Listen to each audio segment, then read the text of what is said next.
Hey, what's up, guys? Man, this your boy Mr. DT253 with your TNA Genesis 2010 review. Now, last night, it wasn't really a good pay-per-view to start off for TNA. I mean, it had two, possibly three good matches, and I'll get to those. Let's just get started with the first match. It was Amazing Red versus the to be announced guest. The to be announced wrestler was the Brian Kendrick. Now he's an independent wrestler right now. He got fired from WWE a few months back, and he's been wrestling in Pro Wrestling Guerrilla and Dragon Gate USA and ROH since then.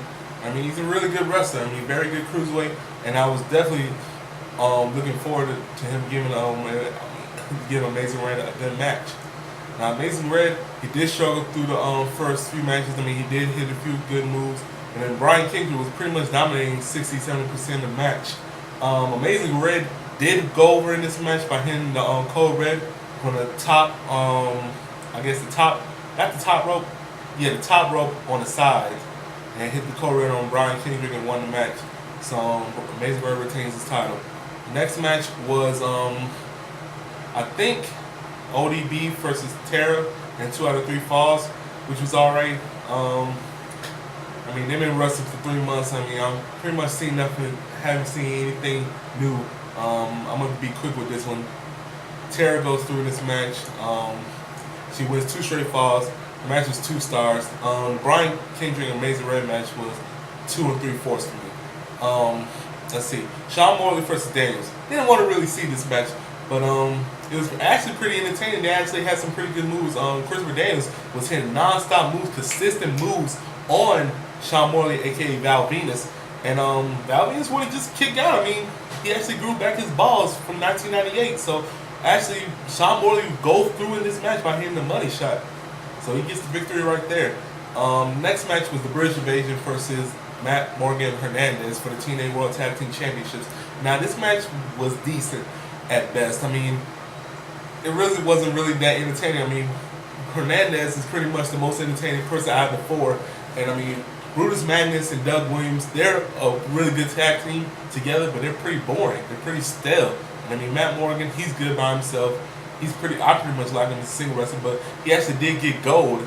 Now, Hernandez and Matt Morgan actually went over in this match to become the new tag team champions. This Hernandez, I think, 4th reign as a tag team champion, and this is Matt Morgan's 1st reign, so congratulations to them.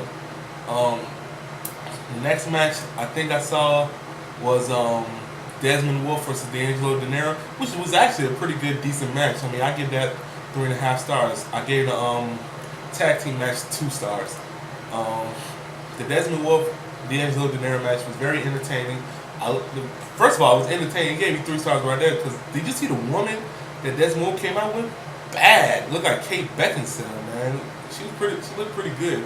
Other than that, I mean, yes, it was pretty much the same match for Jay Win Ford, only extended a little bit more, gave some more moves. Desmond Wolfe does go through in this match and gets the win over the Pope. So I guess that's building him back up towards main event status. So I mean, TNA's full of heels now. I don't even see who's the real face now. I'll talk about that later. Next match I saw was Nash versus Beer Money Incorporated. Didn't want to watch the match. Scott Hall didn't even wrestle. X-Pac took his place. They did rock, paper, scissors backstage to determine who would be Kevin Nash's partner. It was pretty damn boring. They didn't really like it. Beer Money goes through this one. Finished, I think X-Pac wrote the DOA and won the match. So I gave that match 2 1/4 stars. I'm trying to think of the next match.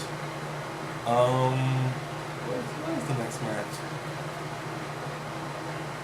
Yeah, Bobby Lashley versus Abyss. Now, Bobby Lashley got towed up backstage by Abyss, which was funny as hell.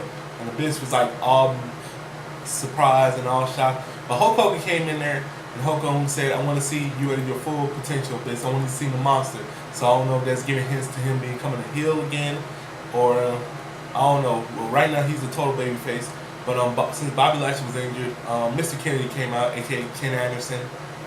Made his first appearance in TNA. He does fall through in this match. I gave that match 2 1/4 stars. Wasn't really entertaining. Pretty dry.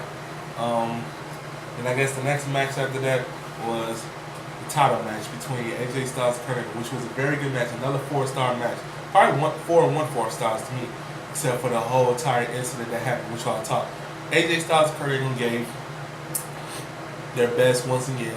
I mean, Kurt Angle hit the Styles Clash on AJ. AJ hit the Olympic Slam on Angle. I mean, it was just back and forth. I mean, dude, Kurt Angle missed the backflip. AJ Styles missed the 450 splash. I mean, it was just a really good match. The match went on for about 25 minutes until Ric Flair came out. Ric Flair just came out and just stand for 10 straight minutes. And then when Kurt Angle was down, when Angle was getting the ankle lock on AJ Styles, AJ was about to tap, and then Ric Flair took out Earl Hebner and threw the belt in the ring.